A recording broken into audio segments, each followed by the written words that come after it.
Three piece পরে নামাজ পড়ি, পা দেখা যায়, মোজা পরে নামাজ পড়লে কি হবে? গোসল করার পর পুনরায় উজু করার প্রয়োজনীয়তা আছে কিনা? ডান হাতে খাবার গ্রহণের সময় প্রয়োজনে কি বাম হাতে পানি পান করা যাবে? প্রচন্ড গরমের কারণে যদি ঢিলা গেঞ্জি পরিধান করি তাহলেও কি আল্লাহ লানত বর্ষিত হবে? উজু করার সময় বেসিনে পা দেওয়া কি ঠিক? গোপন অঙ্গে হাত লাগলে উজু থাকে কিনা? নখপালিশ লাগিয়ে নামাজ পড়লে নামাজ হবে কিনা? কারো থেকে ঋণ নিলে যার থেকে ঋণ নিয়েছি ওই ব্যক্তিকে পরবর্তীতে খুঁজে না পেলে করণীয় কি? ছোট বালতি থেকে পানি না ঢেলে পানির মধ্যে হাত দিয়ে উজু করা যাবে কি না? হাত পায়ের নখ কাটার পর তাকে মাটির ভিতর গাঁটতে হবে?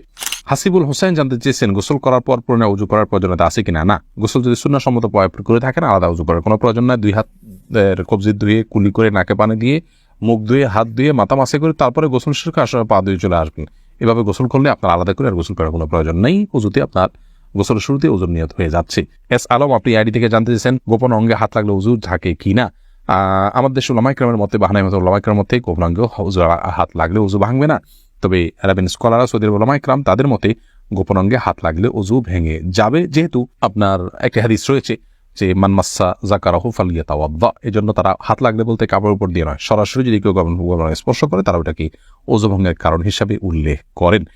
অতএব সেই জায়গা থেকে এটা ওযু ভঙ্গের কারণ তাদের মতে, আমাদের শুনলাম একটা মতে এটি ওযু ভঙ্গের কারণ না। এমনি আমজাদ হোসেন জানতে চেয়েছেন হাত পায়ের নখ কাটার পর তাকে মাটির ভিতর গাঁটতে হবে? যেহেতু এটা মানুষের শরীরের অংশ, ময়লা আবর্জনা ফেলার জায়গায় না ফেলে এটাকে কোনো মাটিতে দাফন করলে সেটা উত্তম ভালো কাজ, কিন্তু এটি ফরজ ওয়াজিবের মতো কোনো কাজ নয় যেটা না করলে গুনাহ হবে।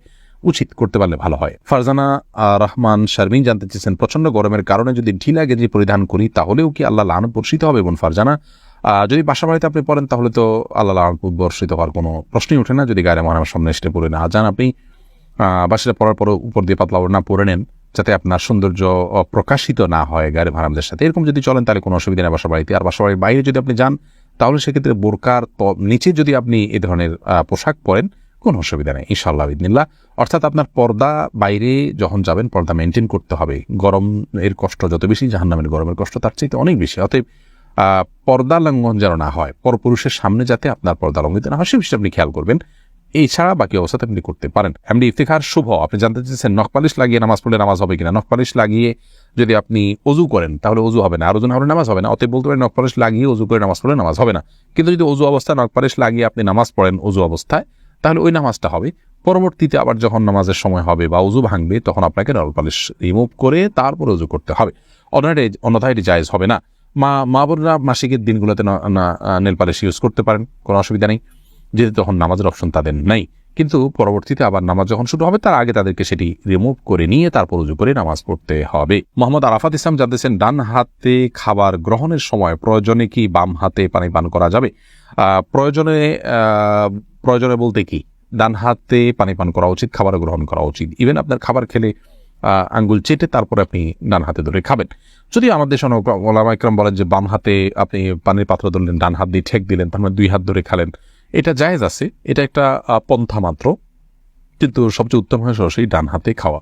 সেক্ষেত্রে খাবার লেগে যাওয়ার যে ভয় থাকে গ্লাস ইত্যাদিতে, সেটা থেকে বাঁচার জন্য আপনি পরিষ্কার করে নেবেন, আলতো করে ধরবেন, কিন্তু ডান হাতে খাওয়া উচিত, পান করা উচিত, যেহেতু হাদিসে সুস্পষ্টভাবে ডান হাতে খাওয়া পান করার নির্দেশ রয়েছে। কারজাই এর দিকে আপনি জানতে চেয়েছেন কারো থেকে ঋণ নিলে যার থেকে ঋণ নিয়েছি ওই ব্যক্তিকে পরবর্তীতে খুঁজে না পেলে করণীয় কি? যদি কোনোভাবে খুঁজে পাওয়া না যায় এবং আশাও ছেড়ে দেন তাহলে সেক্ষেত্রে সেই ঋণের টাকা আপনি যে কোনো গরিব মানুষকে, অসহায় মানুষকে আপনি দান করে দিবেন বা কল্যাণমূলক খাতে দান করে দিবেন ওই ব্যক্তির তরফ থেকে, প্রাপকের তরফ থেকে, তাই আপনি দায়মুক্ত হবেন ইনশাআল্লাহ। ফারজানা সুলতান আপনি জানতেছেন কিবলার দিকে পা দিয়ে শোয়া যাবে কিনা? কিবলার দিকে পা দিয়ে শোয়ার ব্যাপারে কোনো হাদিসে নিষেধাজ্ঞা সরাসরি নাই। তারপরও ওইদিকে কেবলা রয়েছে, সেই জায়গা থেকে কেবলার প্রতি শ্রদ্ধার জায়গা থেকে যদি দিকে পা না দেন ভালো, কিন্তু এটাকে হারাম বলা বা নাজায়েজ বলা বা গুনাহের কারণ বলার কোনো সুযোগ নেই, যেহেতু কোন হাদিসে এই বিষয়ে কোনো নিষেধাজ্ঞা নেই। নিশান আপনি জানতে চেয়েছেন উজু করার সময় বেসিনে পা দেওয়া কি ঠিক? নিজের বাসা বাড়িতে অসুবিধা নেই, করতে পারেন, তবে আপনার রিস্ক মুক্ত হওয়াটা আর বিষয়ে মাথা রাখতে হবে। নিজের জন্য রিস্কি হলে সেটা আপনার জন্য করা উচিত হবে না, কারণ নিজেকে বিপদের মুখে ঠেলে দেওয়া ইসলাম শরীয়তে জায়েজ নয়। অসময় এখান থেকে পড়ে বা দুর্ঘটনার শিকার হতে পারে মানুষের। যদি সেরকম না হয় আপনি আশপাশে কিছু ধরে করতে পারেন তাহলে এটা জায়েজ আছে, কিন্তু পাবলিক প্লেসে বা বাইরে এরকমটি করা অনুচিত, যেহেতু এটা দৃষ্টিকটু। অন্য ধরনের মানুষরা আছে যারা এই বেসিন ব্যবহার করবে, তারা দেখে হয়তো ইসলাম সম্পর্কে বাজে ধারণা নিবে বা তাদের হক নষ্ট হতে পারে বা আশপাশে পানি পড়ে ভিজে যাবে, জায়গাগুলো নষ্ট হবে, সেই জায়গা থেকে পাবলিক প্লেসে এমনটি না করা উচিত, কিন্তু করলে অজু হয়ে যাবে। ফারিয়া এনামুল, আপনি জানতে চেয়েছেন ছোট বালতি থেকে পানি না ঢেলে পানির মধ্যে হাত দিয়ে অজু করা যাবে কি না? যাবে। হাত দিয়ে কোষ করে উঠিয়ে আগে হাত ধোবেন 3 বার, এরপরে আবার আপনি কোট দিয়ে স্বাভাবিকভাবে উজু করতে পারেন, কোনো অসুবিধা নেই। নবী সাল্লাল্লাহু আলাইহি ওয়াসাল্লাম এই পদ্ধতিতে উজু করেছেন। আনাবিয়া বাহার নুসরাত, আপনি জানতে চেয়েছেন নামাজের ভিতর বারবার থুতু ফেললে কি নামাজ ভেঙে যাবে? নামাজের ভিতরে বারবার কেন থুতু ফেলবেন? যদি এটা বারবার করতে থাকেন, এটা আপনি নামাজে আসেন কি নাই এরকম সন্দেহ, একজন বাহিরের দর্শক আপনার দিকে তাকিয়ে এরকম সন্দেহ যে তার ভিতরে উদ্রেক হওয়ার মতো আপনি এত বেশি বারবার থুতু ফেলেন, তাহলে তো নামাজ হবে না। আর যদি এরকম না হয় তাহলে এটা নামাজের হয়তো আপনি মাঝে মধ্যে ফেললেন, কিন্তু নামাজের যে ভঙ্গিমা আছে সেটার মধ্যেই থেকে ফেললেন, তাহলে আপনার নামাজ হয়ে যাবে, কিন্তু তাতেও নামাজের অঙ্গহানি হবে, মান নষ্ট হবে।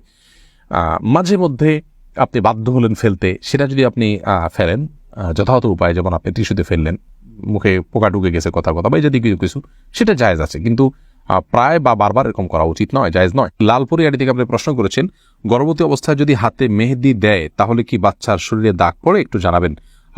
বোন, এটি সম্পূর্ণ কুসংস্কারের জন্য একটি বিশ্বাস। আমাদের দেশে অনেকে এরকমটি মনে করে যে গর্ভবতী অবস্থায় যদি গর্ভবতী অবস্থায় যদি এরকম কোনো কিছু করা হয়, মেহেদি হাত দেওয়া হয়, তাহলে সেক্ষেত্রে বাচ্চার ক্ষতি হয়। এগুলো সম্পূর্ণ ভুয়া কথা, ভিত্তিহীন কথা। এগুলো বিশ্বাস করা ইমানের সাথে সঙ্গতিপূর্ণ নয়, শিরকে আসগার হয়ে যেতে পারে এই ধরনের বিশ্বাস। অতএব এই ধরনের বিশ্বাস আমাদের রাখা উচিত নয়, কোনো রকম ক্ষতি হবে না ইনশাআল্লাহ বিসমিল্লাহ। শিখা ইসলাম, আপনি জানতেছেন 3 পিস পরে নামাজ পড়ি, পা দেখা যায়, মোজা পরে নামাজ পড়লে কি হবে? পায়ের পাতা ঢাকতে হবে কিনা মেয়েদের নামাজের জন্য মধ্যে এটা নিয়ে মত পার্থক্য আছে। অনেক উলামা ইকরাম এটাকে শর্ত করেছেন।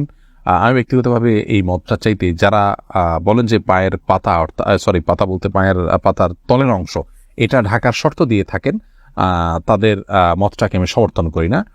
পাতার উপরের অংশ, যেটা পাতার উপরের অংশ, সেটা ঢাকতে হবে কিনা, অনেক ওলামা ইকরাম বলেছেন সেটা ঢাকতে হবে, অনেকে বলেছেন শুধু গিরার নিচ পর্যন্ত থাকলেই হবে কাপড়, পাতা না ঢাকলেও চলবে।